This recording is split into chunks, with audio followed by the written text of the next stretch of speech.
Again, since my data got corrupt, as much as inconvenience as that is, but it does give us a new chance to start again and actually play the game for what it is. So without further ado, let's get back into Bloodborne and let's actually get further this time, since last time we only got 2 videos up. Well, 2 videos on it, and from then we well, you've come to the right place. Didn't really get to do much. Yharnam is the home of blood administration. But I will continue with that in a minute. Unravel its mystery. But where's an outsider like yourself to begin? Easy, with a bit of Yharnam blood of your own. First, you'll need a contract.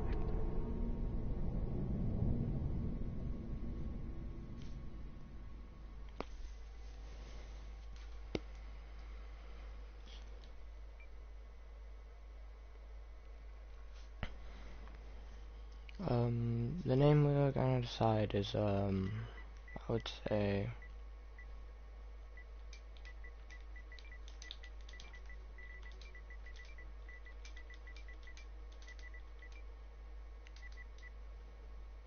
Mike, Mick, whatever. No, actually we will go with Tom this time. We're going to keep that the same, we're not really going to change much. But we are going to go with Violent Past, since we have the most strength in general and more endurance. But the only thing we're going to change here is the hair, which is just going to go to this. Other than that, we're not going to change anything, and let's get straight back into the game. But as I said, like, we had a problem with I had a problem with corrupt data, and I didn't get far in my first series. These will be 2 separate players. One which I'm actually going to change its name to Old Bloodborne. Well, Old Bloodborne, but in the description there will be corrupt data. But in the next one there will be Bloodborne, another playlist to do with Bloodborne, but I'll be with this playthrough. So whatever you think, or whatever. Alright, give it a minute.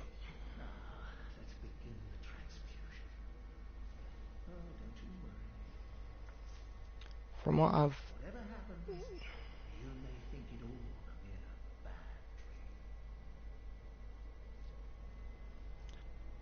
generally experienced from this game, because I actually have got through the whole game quite a few times, and I enjoyed it, but I'm playing offline mode so we don't get invaded. Well, I think I am, and so we can just go through the game and not have to worry about invasions or anything else.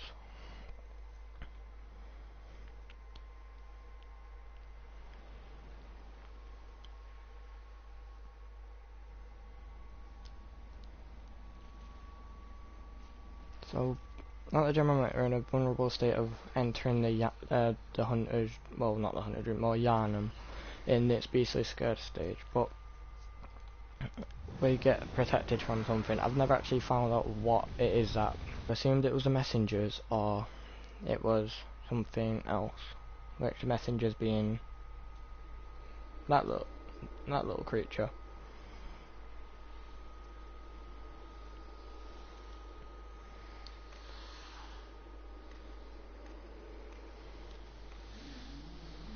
And from this point is where we actually get to start the game, I guess.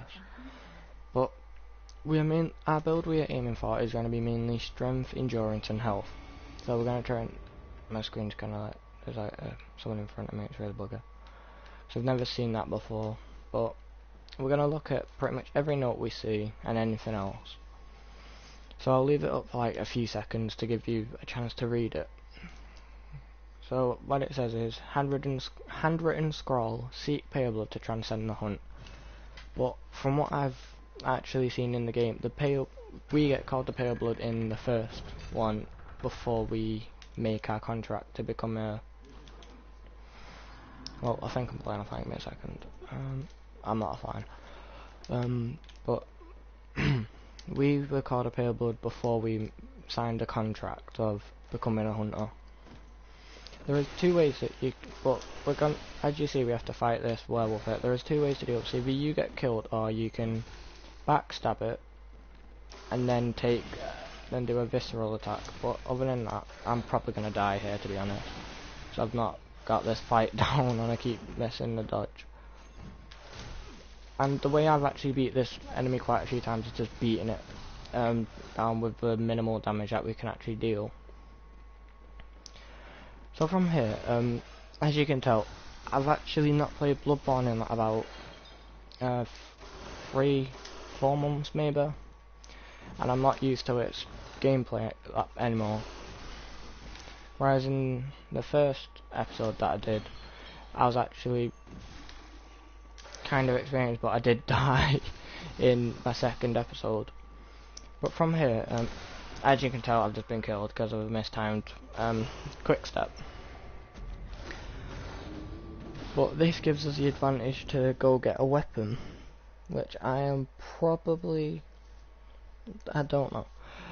I will pull up the weapons, and I will decide from either stats for mainly strength, or out of speed.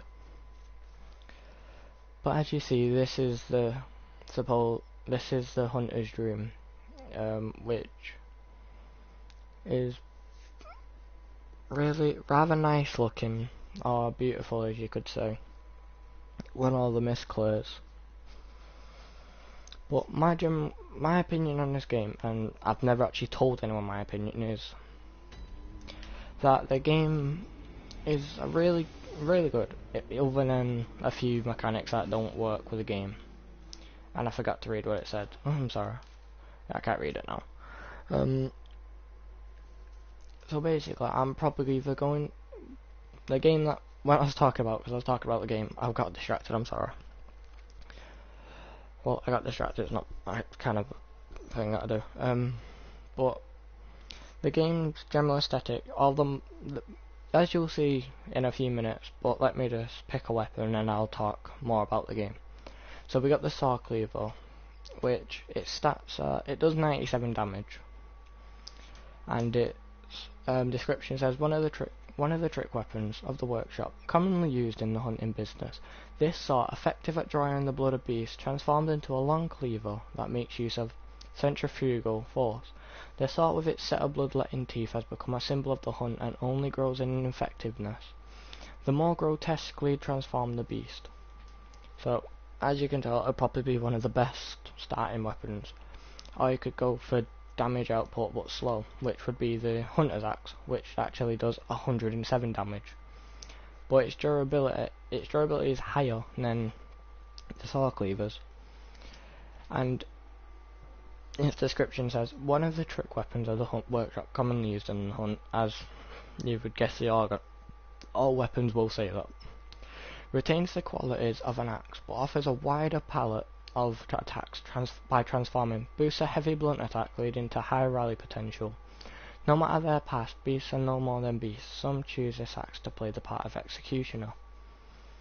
So, from the description, I'd understand that it's and from general experience with the weapon, it is slow in both its forms, but can do severe damage. Whereas with the saw cleaver, it's fast and does mediocre damage. But let's move to the third weapon, the threaded cane. Threaded cane, as you can see, it does significantly less damage than the saw cleaver or the hunter axe, with only 83 damage. But its durability is the same as the saw cleavers. But as it says in its description, one of the trick weapons of the workshop, commonly used by hunters on their duties, sufficiently deadly as a rigged bladed cane, but also serves as a whip when its blade is split into many.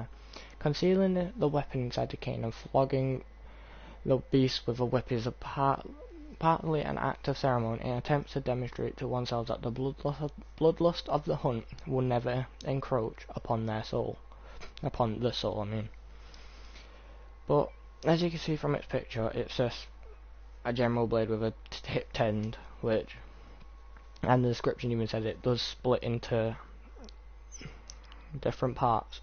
But I'm going to go with the hunter's axe this time, since I'm not a fan of the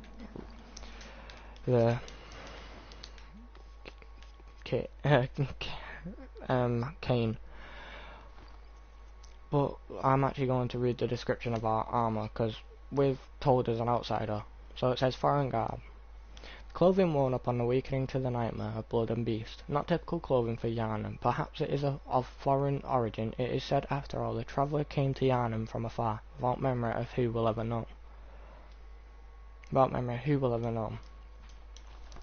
So from there, as you can tell, I'm gonna put Dark Souls and Bloodborne together in this thing, so don't criticise too much. It basically runs the same way, like how in Dark Souls purpose, but you are just led, well, mainly you're led there because of general, from what I've got of the game, it's general, it's, all holes are led there for some reason, but they'll never know why. They'll forget the past and who they were.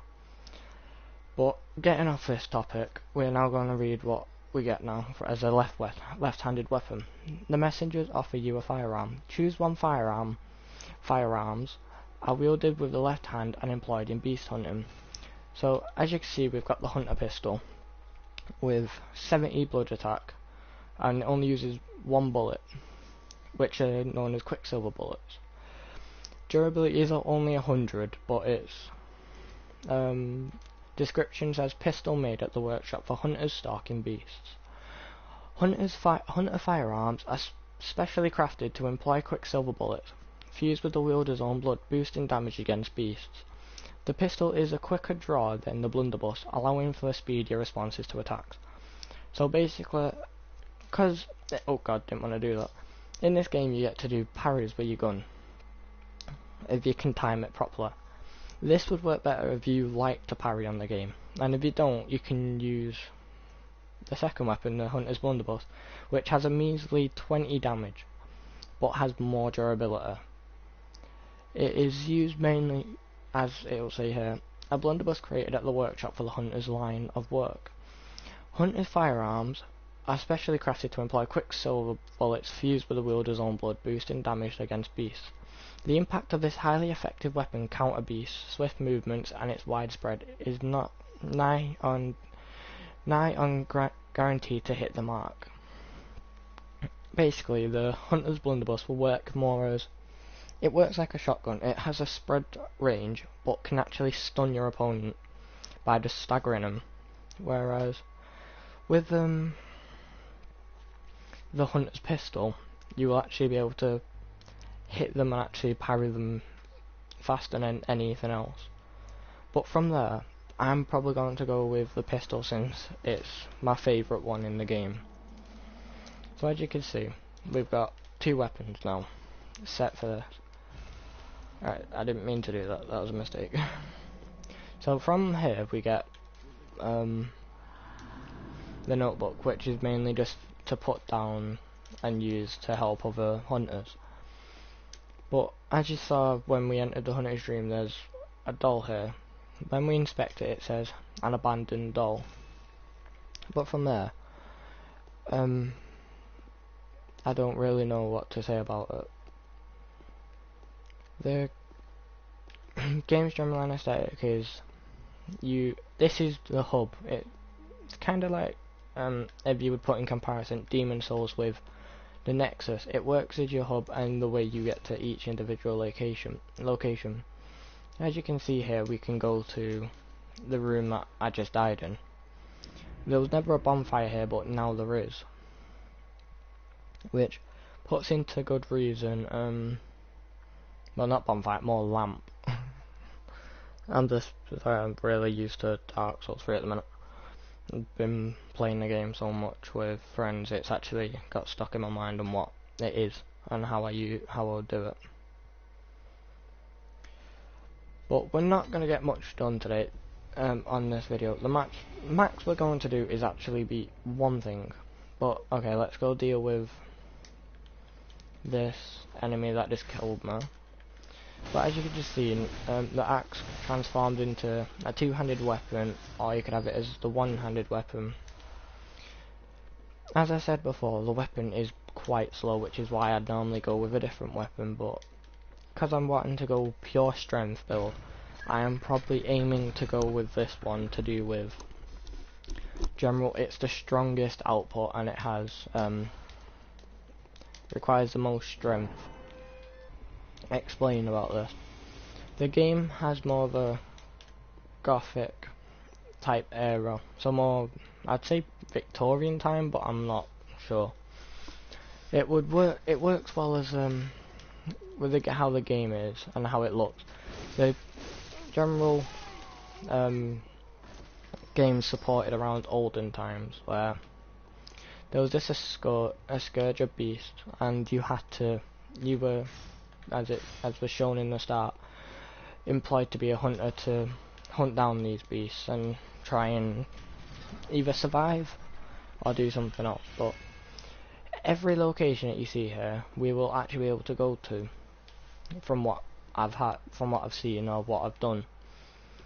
Like if we look down there, you can see not that location.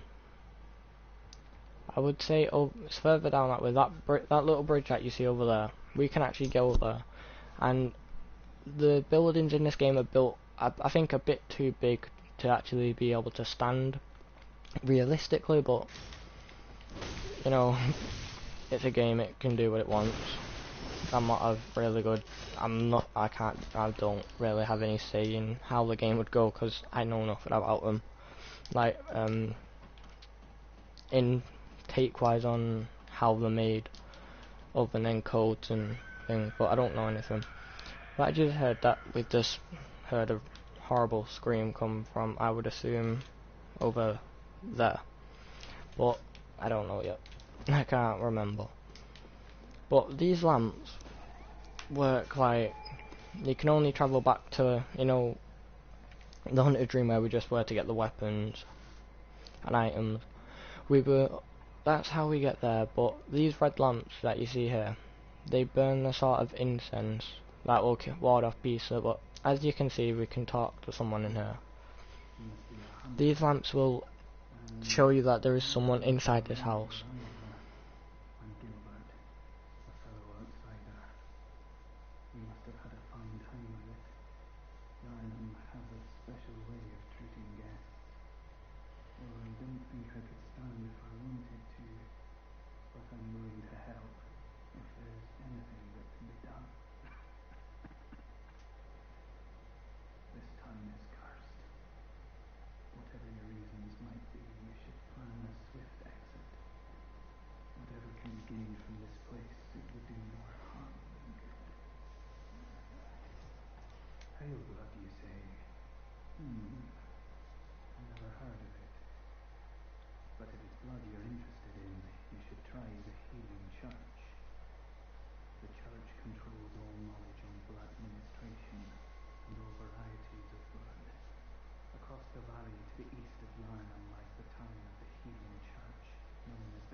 Right, so as he's just said, he's a fellow outsider like us, but he knows nothing of this pale blood that we're seeking. From there, you can't really tell what a pale blood is. All I know is that we were called, well, either we were called the pale blood, or he was telling us about to do something with the pale blood. But other than that, we've got to get through this city, which has been designed perfectly by the game developers to show us either we can go whatever way we want. We could go and get this shortcut and not get absolutely annihilated, which as you've seen the gate that we went past before, when, no wait, actually Nick, we never, yeah, we went past it when we went to get the Molotovs. We went past this gate which can only be opened by a device, which is on the other side, which I was actually trying to get to, but as you can tell, as you can see, I just died. Which is normally why I don't go and get the shortcut, because sometimes I can die getting to it. But I'm probably going to stick with using it as a short weapon, just for its parry potential. But from there, we're going to actually go get the shortcut this time. I'm not very good at parrying at the minute, because of general thinger. Since they're all crowded up, I might switch it. But other than that, that's the only time I'll really switch it to a two-handed weapon if the enemies are crowding, or if they're stood in a line where I can get hits. But like it said here, like I said, it's closed by a device. We were just over there like about 3 minutes ago, and this is the device that we need to pull. We could go fight the executioner, but he is quite strong, so we're gonna go for it once, and if we die then we'll just ignore him. But this guy has killed me many times when I was playing, when I was first new to this game.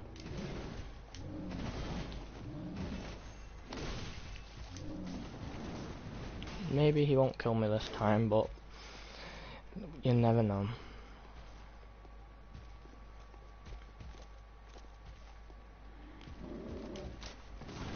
As you can tell, he's somewhat. He'll hide behind his axe, and that was a silly roll. Oh, quick step.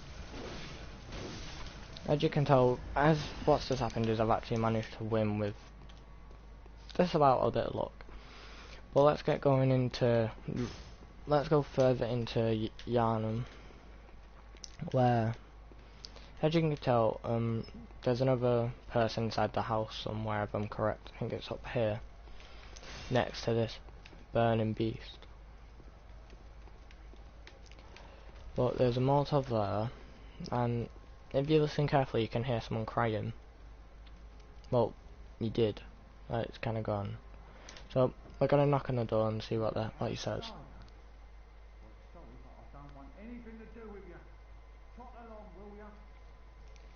Alright, so as Gilbert said, people from Yharnam do not treat outsiders well. It will say the same thing whether I knock on the door 10 times or whether I knock on it once. But from there we know these ones are just mainly general, so it gives a bit more feeling to the world that you're in, that you know people are there. But other than that, there's no real reason for them at the minute. So as you can tell, if you've seen when I turn it around, there's a lot of enemies there, but burning a bigger beast, like it's a general gathering of people to do something, I guess, like to feel happy over the success of such a large beast, because from certain parts of the game you can learn more things about the Yharnamites, which are these people. They're just people from Yharnam who want to join the hunt, and do what the hunters do. But as you can tell, you can actually hear these people speak now and then, either saying it's all your fault, or get away, well, stay away, as the people with the torches say, or what's the other thing? Yeah, that. They'll say you're better off dead, or sometimes something else, like I can see if I can try and activate one of them to say it. Just give me a minute. This may result in my death, at least once or twice, but I could just get it to happen randomly. There you go, there's one example. I didn't mean to do that.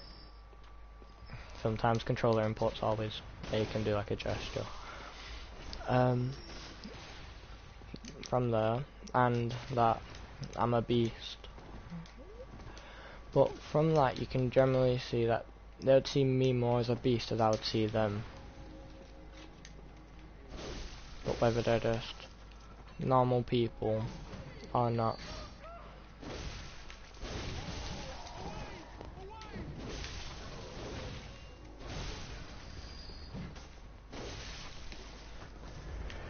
But this game actually rewards certain for being observant of your surroundings. If you look around a lot, you can find items or other buildings with people in. I only found this recently, but I've never used this to get to the next area, but we'll be using this later, as you'll see in the next episode, I guess. As you see, there's this big giant, which people call a rock troll, I guess. And you can either backstab him, or if you look, like I did by accident, you can get a parry. I didn't mean to actually shoot a bullet, but you can get a parry to then beat him. As you just seen, we got a torch, which says, a common torch formed by wrapping a pine resin drenched cloth around the end of this long stick. Hunters choose torches not only because the hunt leads them to the darkest nooks, but also because certain creatures they encounter are possessed of a deathly fear of flame. So they only said certain creatures, so that means that we may encounter one that is scared of flames. But if you come over here, there's crows, and from what I've learnt in the game, or what you can learn, is crows tend to either be there to block your way or block you from getting a certain item. Like islands, they work well with Molotovs. It will increase the fire damage that gets created upon throwing an island on the enemy and then throwing a Molotov, but they will be used for the, what I would say, the tutorial boss, which will be in a few minutes. We'll actually be going straight to that boss after we get this next time. As you can tell, I got stuck against a bloody pole, and the dog kept getting 3 hits because I couldn't move. But normally dogs always cause me a very big problem, on which I actually get killed. So there is an easy way to beat them, and I didn't die last time I did this. But the easy way to beat dogs, is, from what I've learned and what I've seen, is if you shoot a dog, it will actually stun it, giving you a free opportunity to actually sprint up and attack, which is actually really useful when it comes to the actual point. But I'm gonna just sprint to where our blood echoes are, so I'm not wasting any more time.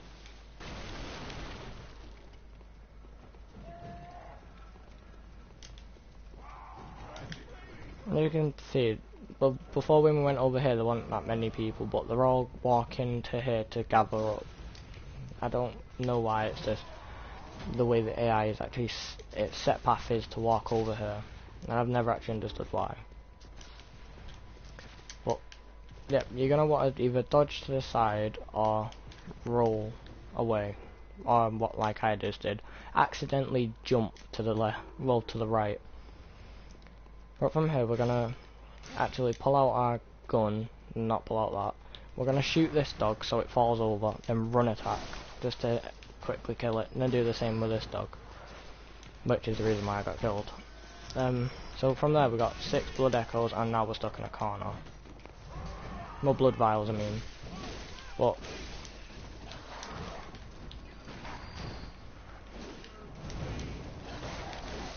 as you've seen, shooting the dogs actually work a lot better than trying to just attack them, because they're actually a lot faster than this weapon when they are running around, which makes it difficult to land a hit. But further on, as you can tell, to the right of us there's 2 type beasts from the start, but this time there's a way to fight them and there's a way to not. One way is you can get a pebble which we will find actually down this way and to the right of us. Like I said, this game does entice you to actually want to search around, like, because I spun the camera, I've actually found an item. And Bloodstone shards actually work, I use to upgrade your weapon. Because I've looked around this map a lot, I've seen every individual thing. But we're going to go up this way after equipping our pebble. 10 pebbles. And we're going to throw a pebble at one of them, which will aggro it to come towards us. If you miss, you're not going to get any of them, like I just did twice now. Like, okay, I've just aggroed it by going close.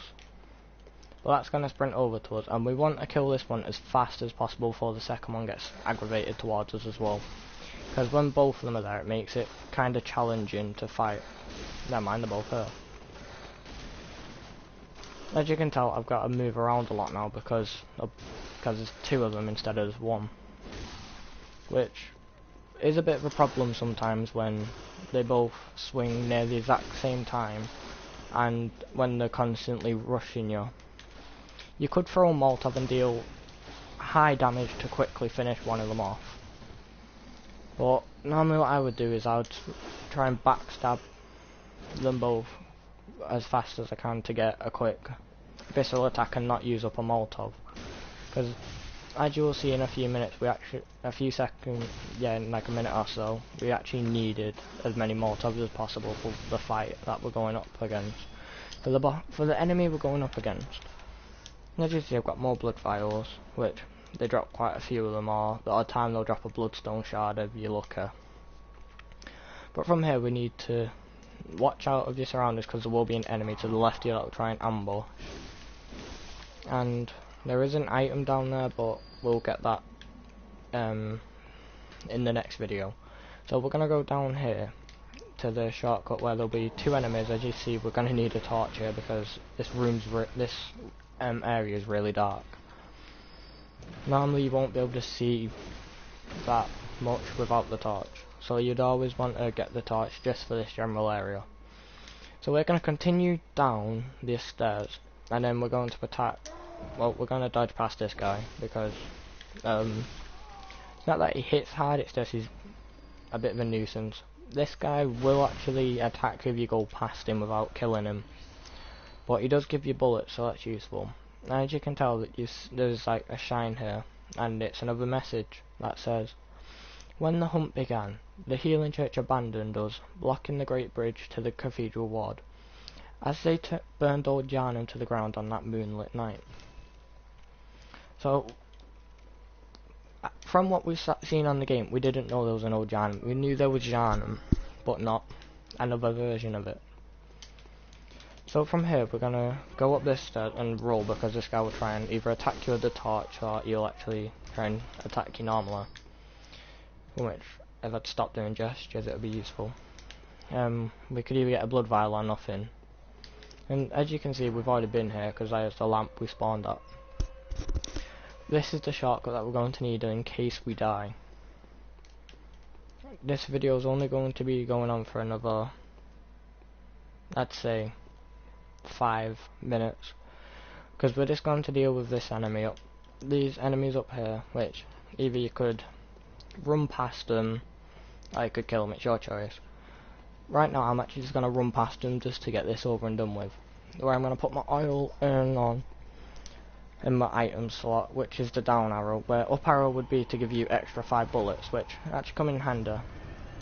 So I'm going to throw my oil urn at him if he didn't decide to dodge it and then attack me. So give me a second. We're going to let him swing, then throw oil urn at him, then toss a Molotov. As you've seen, it did okay damage. He seems to be favouring this attack at the minute.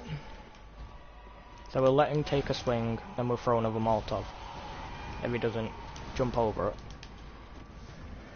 But we're going to aim for his body this time, because every time I aim at his head he seems to just dodge it.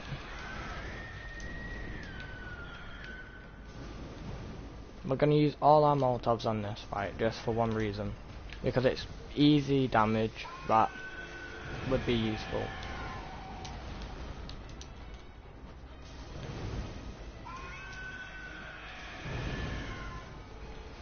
And you see we've about halved his health and actually got him to drop, where we can then get a visceral attack for it, bonus damage. It's like a riposte, pretty much. And now we do need to move because of this attack, because it could actually, if it all lands, it is a possible one hit combo, pretty much. So we're wanting to dodge everything that he throws, because as much as this game entices aggressive play, I still play it rather passive now and then for certain areas, in case it gets me killed.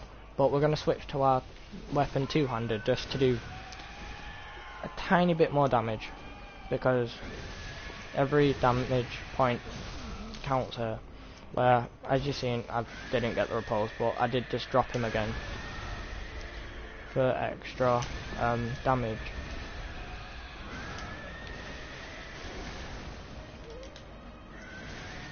As I've just died because I didn't get up, we're gonna deal with this boss and then the video will end. But either tomorrow or sometime next week there will be a new video of this game coming out.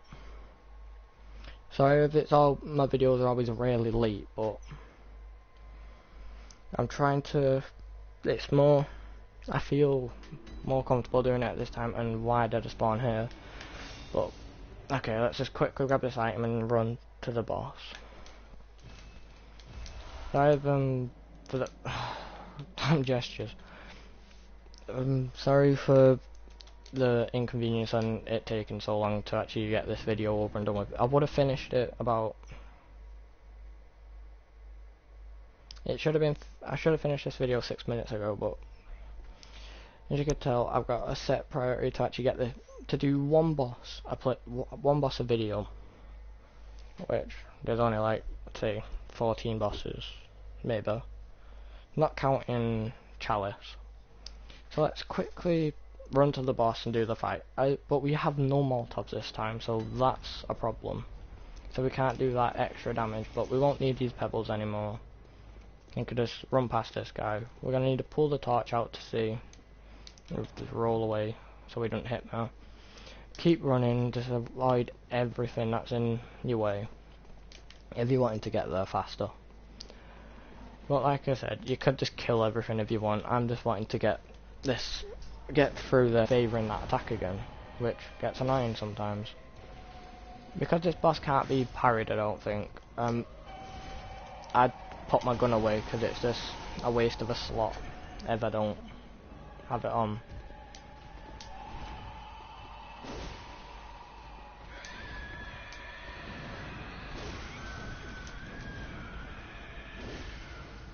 If I'm correct, that's the combo that actually got me killed. That he did. Ah, why do I keep missing? So as you see, the Cleric Beast is more a tutorial boss to teach you that the game's not all small enemies. Sometimes you have to overcome the larger enemies.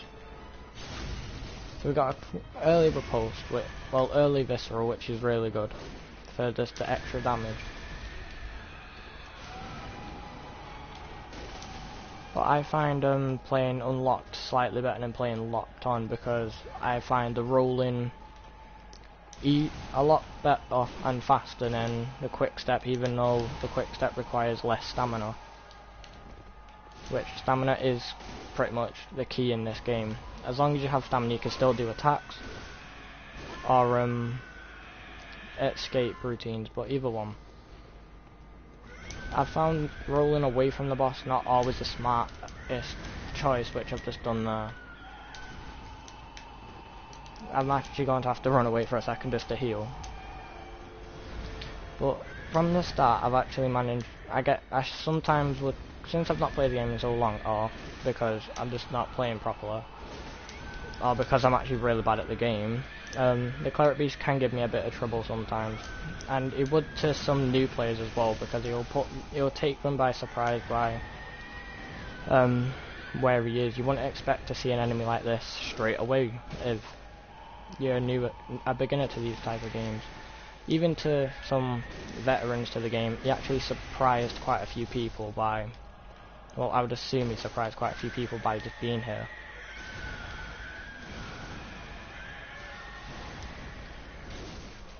And as you see, I keep baiting the attack to get hits on his head because they actually do more damage than what a hit on his legs or upper his body would.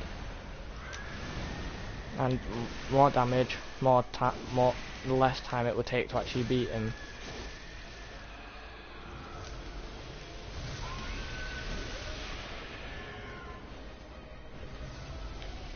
Alright, so he keeps healing his leg because I've injured it, which that's kind of what I need him to not do, because I want to get him down to be able to visceral attack him again for the extra damage. But from here, mainly it's just chipping away. If you pick the threaded cane, you're going to do minimal damage, which then becomes a harder fight slightly harder fight. But me and my friends actually trying to get back into this game again, which didn't really work out because we couldn't do it, and I've just died again, so I may just end this video here for one reason. I'll kill him off camera if I do end it here, so then we could just proceed to the next fight, or I could leave it for the next video to kill him first and then go for the next boss. But because this video is already overrun, I'm actually going to end it here, then I will pick it up from the next video. So if you like this video, smash that like button, and if you want to see more, because videos are daily or weekly, subscribe if you feel like it. But I will see you in the next video. Bye bye.